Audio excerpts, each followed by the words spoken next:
चलिए अब आगे बात करेंगे माइनिंग माफिया की, जो राजस्थान में बेलगाम हो चुका है। बड़ी खबर आपको बता रहे हैं, राजस्थान में माइनिंग लॉबी हावी है। सुप्रीम कोर्ट ने बड़ा बयान दिया है। प्रदेश में अवैध खनन पर सुप्रीम कोर्ट सख्त नजर आया है। माइनिंग लॉबी हावी है, हालात चिंताजनक है। सुप्रीम कोर्ट से टिप्पणी की गई है। मुख्य न्यायाधीश BR गवई ने टिप्पणी की है। कोर्ट ने राज्य सरकार से पूरी रिपोर्ट मांगी है। पर्यावरण और वन्य जीवों पर इसका गंभीर असर पड़ रहा है, यह सुप्रीम कोर्ट की तरफ से कहा गया है। आपको बता दें कि लगातार रणथंभौर नेशनल पार्क सवाई माधोपुर में जो अवैध खनन है वो बढ़ता जा रहा है और यहां पर मिली भगत का खेल चल रहा है, जिसके चलते पर्यावरण पर तो असर पड़ रहा है, लेकिन जो वन्य जीव हैं उन पर भी असर पड़ रहा है। यहां पर विस्फोट लगातार किए जाते हैं, जिससे बाघ हैं या दूसरे जो वन्य जीव हैं वो विचलित होते हैं। लेकिन जो वन विभाग है, अधिकारी हैं या फिर प्रशासन वहां पर है, वो कोई ऐसी कार्रवाई नहीं कर पाया अब तक कि यहां पर लगाम लग सके जो माइनिंग है उस पर। तो बड़ी टिप्पणी सुप्रीम कोर्ट की तरफ से की गई है, बड़े सवाल उठाए गए हैं। आपको बता दें कि 12 से 14 सितंबर के बीच CJI chief justice of India भी यहां पर पहुंचे थे और उन्होंने तब भी टिप्पणी की थी।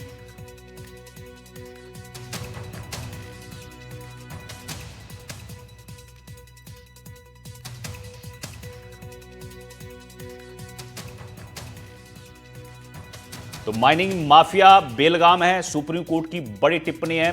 चर्चा करेंगे, हमारे साथ अनिल सूद जुड़े हुए हैं, पर्यावरणविद हैं, उनसे इस मामले पर चर्चा करेंगे। अनिल सूद जी, आपका स्वागत है NDTV पर। सर, सुप्रीम कोर्ट की बड़ी टिप्पणी सामने आई है और जो सवाई माधोपुर में हो रहा है, रणथंभौर नेशनल पार्क के आसपास जो हो रहा है, उससे साफ ये लगता है कि राजस्थान में जो माइनिंग लॉबी है वो इतनी हावी है कि यहां पर इन पर कोई रोक लगाने वाला नहीं है। सर, ऐसे है, हमें बचपन में एक सिखाया गया था, government can do no wrong. आज हालत ये हो गई है कि government can do every wrong. और ये टिप्पणी शायद सुप्रीम कोर्ट की पहली बार नहीं है। 30 मई को भी इसी तरह की टिप्पणी हुई थी और सरिस्का का जब इशू उठा था तब भी सुप्रीम कोर्ट ने संज्ञान लिया था। और 2002 में भी इसी तरह की डायरेक्शंस हुई थी, 2015 में भी रिपीट हुई थी। और आप ये हिसाब लगा लो, जब से ये पर्टिकुलरली राजस्थान और अरावली एरिया जो है सुप्रीम कोर्ट के सामने पेंडिंग है, और जब से पेंडिंग है सुप्रीम कोर्ट हैरान हो गई ये देख के कि 31 पहाड़ी गायब हो गई अरावली रेंज के राजस्थान से।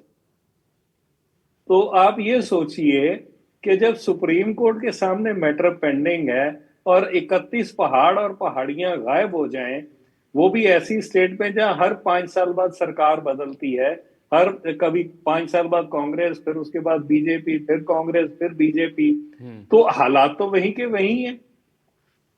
समस्या का समाधान तो नहीं हुआ, किसी ने भी कंटेन नहीं किया इस इश्यू को। तो ये क्या दर्शाता है, क्या बताता है अपने आप में? अपने आप में अब जब एक आम आदमी की तरह हम समझे तो ये सारे ही मिले हुए हैं, सभी एक जैसे हैं, किसी को कुछ लेना देना नहीं है। सारे जो है, आई एम सॉरी टू से, कि सारे ही इस माइनिंग माफिया के कंट्रोल में है या माइनिंग माफिया सरकार चलाता है। तो कुल मिला के बड़ी चिंताजनक सिचुएशन है जनाब। हालात जो हैं ये सिर्फ बाघों और टाइगर, आप देखते हैं कितने लेपर्ड, कितने टाइगर जो है स्ट्रे होके सिटी एरिया में घूम रहे हैं आज की डेट में। क्यों? आप सरिस्का चले जाइए, आप यहाँ त्रिनेत्र गणेश जी, मैं तो गया हूं वहां पे और मैं जाता रहता बिल्कुल सर, था। ऐसे लगातार वीडियो सामने आते हैं कि वहां से निकलकर जो वन्य जीव हैं वो बाहर निकल रहे हैं, क्योंकि लगातार वहां विस्फोट होते हैं, विचलित होते हैं जानवर, और उसके बाद वो रिहायशी इलाकों में जा रहे हैं। सर, सिर्फ इसी वजह से नहीं, क्योंकि एनक्रोचमेंट इतनी बढ़ गई है। आप अगर सवाई इधर रणथंभौर जाएं तो आप किसी दिन वीकली ऑफ वाले दिन चले जाएं तो त्रिनेत्र गणेश के मंदिर को जाने वाले की इतनी भीड़ होती है जिसका कोई अंदाजा नहीं आप लगा सकते। तो वो तो सारे फॉरेस्ट में से ही जा रहे हैं ना। और पीछे एक बाघ ने अटैक भी शायद त्रिनेत्र गणेश मंदिर में अटैक भी किया था। और इसी तरह अगर आप सरिस्का में भी चले जाएं तो फॉरेस्ट एरिया में जो गेस्ट हाउस और होटल बने हुए हैं, बिल्कुल और मैं वहां आऊंगा भी एक सर, मैं आऊंगा इस पर 500 मीटर के दायरे के अंदर जो है वहां पर किस तरह से अतिक्रमण किया गया उस पर भी आऊंगा सर। मेरे साथ बजरंग हमारे सहयोगी वहां से सवाई माधोपुर से जुड़ गए हैं। बजरंग, रणथंभौर सवाई माधोपुर में क्या चल रहा है? अवैध खनन, जो माइनिंग माफिया है, माइनिंग लॉबी इतनी हावी है, सुप्रीम कोर्ट की तरफ से भी ये साफ किया गया। क्या वहां पर जो प्रशासन है या फिर नेशनल पार्क के अंदर जो वन विभाग के अधिकारी रहते हैं, क्या देखते नहीं है? जो लाइन में सुना है कि सैकड़ों ट्रॉलियां जो हैं वहां से गुजरती हैं, कोई रोकने वाला नहीं है उनको। जी बिल्कुल, आपने सही कहा। रणथंभौर में विगत कई सालों से लगातार भारी मात्रा में अवैध खनन हो रहा है। प्रशासन ने और जिला प्रशासन ने कई मर्तबा रोकने की कोशिश भी की, लेकिन इनकी कोशिश बिल्कुल नाकाम साबित हुई, क्योंकि रणथंभौर से सटे उलियाना, जेतपुरा, फरिया, ऐसे कई गांव हैं जो पूरे गांव के लोग हैं वो पूरे एकजुटता के साथ मिलकर के और अवैध खनन करते हैं। ऐसे में प्रशासन के सामने बड़ी समस्या ये आ जाती है कि हजारों की संख्या में जो ग्रामीण है इनका मुकाबला कैसे किया जाए। पहले भी कई मर्तबा वन विभाग और पुलिस और जिला प्रशासन ने रोकने की कोशिश की, लेकिन ग्रामीणों की एकजुटता के आगे प्रशासन को नतमस्तक होना पड़ा और प्रशासन की आंखों के सामने से ही प्रतिदिन सैकड़ों की संख्या में अवैध पत्थरों की ट्रॉलियां लगातार धर लेते जा रही है। वन विभाग कितनी ही कोशिश कर ले, जब तक सरकार द्वारा कोई ठोस कार्रवाई करने के लिए और एक विशेष टीम का गठन नहीं किया जाता, तब तक प्रशासन का कोई भी अधिकारी, चाहे वन विभाग हो, चाहे जिला प्रशासन हो, चाहे पुलिस प्रशासन हो, रणथंभौर में अवैध खनन को रोक ही नहीं सकता।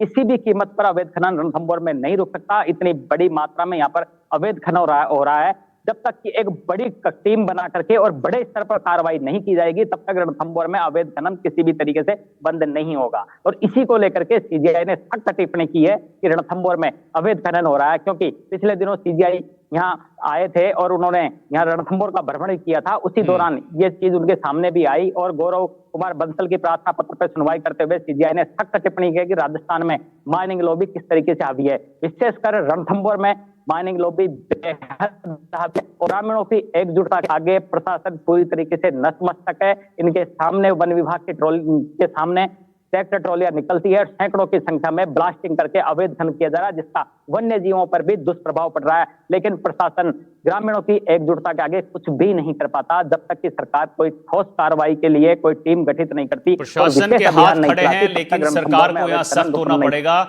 प्रशासन के अगर 2 अधिकारी मौके पहुंचते तो वहां 100 ग्रामीण अगर आगे सामने हो तो उसके लिए फिर सरकार को सख्ती दिखानी पड़ेगी।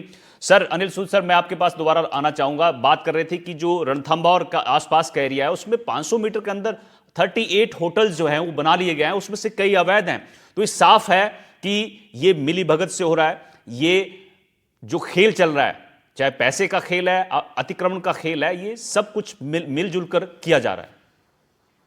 सर ऐसे है, जब तक ये ओवरनाइट तो बने नहीं अतिक्रमण सारे, और ये सारा खनन ओवरनाइट तो हो नहीं रहा। और अगर प्रशासन, यही प्रशासन आम आदमी के पीछे तो पड़ जाते हैं। आप 10 आदमी इकट्ठे होके बता दो मेरे को, किसी के अगेंस्ट कोई गलत काम करके बता दो, आप 10 आदमी इकट्ठे होके क्या हाल होगा आपका। आप गलत काम भी मत करो, आप धरना ही देके देख लो 10 आदमी, आपका क्या हाल होगा। उलियाना गांव में लगभग 150 हेक्टेयर के एरिया में मैक्सिमम हो रही है। तो उलियाना गांव की पॉपुलेशन कितनी है? वो तो एक सिर्फ बहाना कि गांव वालों के सामने नतमस्तक हो जाते हैं, क्योंकि हर जगह से खेल तो सारा मिली भगत का है। मिली भगत होगी तभी नतमस्तक होंगे, अगर मिली भगत नहीं होगी तो नतमस्तक कैसे होंगे? बिल्कुल। तो मतलब ये कुल मिला के जो है प्रशासन जो है, जैसे मैंने पहले कहा ना, government can do no wrong, अब उल्टा हो गया, government can do no right. जब सुप्रीम कोर्ट के पेंडेंसी के सामने 31 पहाड़ गुम हो गए तो सुप्रीम कोर्ट ने क्या एक्शन लिया? 2002 के ऑर्डर का रेफरेंस भी इसी जज ऑर्डर में है, 30 मई के ऑर्डर में। 2015 के भी ऑर्डर, तो सुप्रीम कोर्ट क्यों नहीं एक्शन लेती?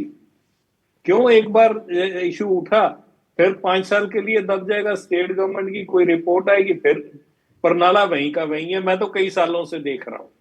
बिल्कुल सर, 31 और पहाड़ तो 31 पहाड़ ना 31 दिन में या 31 महीने में तो गायब नहीं हुए, उस कई सालों से, दशकों से खेल चल रहा है ये। कई सालों, दशकों। और अगर आप दिल्ली से जाएं तो आपको अवैध खनन के, अगर पुराने हाईवे से भी जाएं या नए बाईपास से भी जयपुर की तरफ जाएं, तो खनन अवैध आपको सामने दिखाई देता है। तो मतलब ये क्या चल रहा है, कौन कर रहा है ये एक पर्टिकुलर सेक्ट ही होगा, ऐसे तो ग्रुप ही होगा, ऐसे तो नहीं कि सारे ही इलीगल काम करते हैं और वो सारे ही इलीगल काम करके हर सरकार में वो फिट बैठते हैं, तो ये तो हो नहीं सकता ना। तो कुल मिला के जो है, जब तक सरकार की अपनी इन्वॉल्वमेंट नहीं होगी इसमें, सरकार की अपनी प्रोटेक्शन नहीं होगी, तो ये काम नहीं चल सकता सर। और प्रशासन का नतमस्तक होना जो है, वो सरकार की नाकामयाबी। प्रशासन कौन है? ठीक है, वो किसके बल पे, ठीक है, मैं आऊंगा किसके कहने पे? हाँ सूद सर, मैं आऊंगा। बजरंग हमारे सहयोगी कुछ बताना चाह रहे हैं। बजरंग, आप कहना चाह रहे हैं वो भी बताइए, लेकिन साथ ये बताइए कि जो 31 पहाड़ियां वहां पर गायब हो गई, 38 होटल बने हैं, उसमें से कई बताया जा रहा है कि अवैध हैं, तो ये तो सामने सब कुछ सामने है, लेकिन फिर हाथ पर हाथ रखकर प्रशासन बैठा है, सरकार बैठी है, चाहे अब इस बार की सरकार है, पिछली सरकार, कोई भी सरकार हो।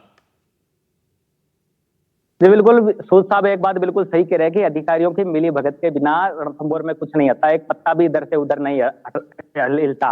रणथंभौर हो चाहे सवाई माधोपुर का जिला प्रशासन हो, यहाँ जो भी बड़े अधिकारी आते हैं, 2 साल बाद में रणथंभौर में एक होटल उनका होता है। ये होटल कैसे अधिकारी यहाँ बना लेते हैं, ये बड़ा सवाल है, क्योंकि मिली भगत के बिना रणथंभौर में जो अवैध खनन चल रहा है ये नहीं चल सकता। और जो अवैध होटलें बन रही है, ये अधिकतर बड़े ग्रुपों की होटलें हैं या फिर बड़े अधिकारियों की होटलें हैं। जो रणथंभौर में आईएएस आईपीएस जो लोग लगते हैं, एसडीएम कलेक्टर एसपी जो लोग लगते हैं, इनका ही यहाँ पर दबदबा रहता है। वन विभाग के जो बड़े अधिकारी यहाँ रणथंभौर में लगते हैं, 1-2 साल बाद में वहाँ के यहाँ से उनका ट्रांसफर होने के बाद में यहाँ उनकी होटलें।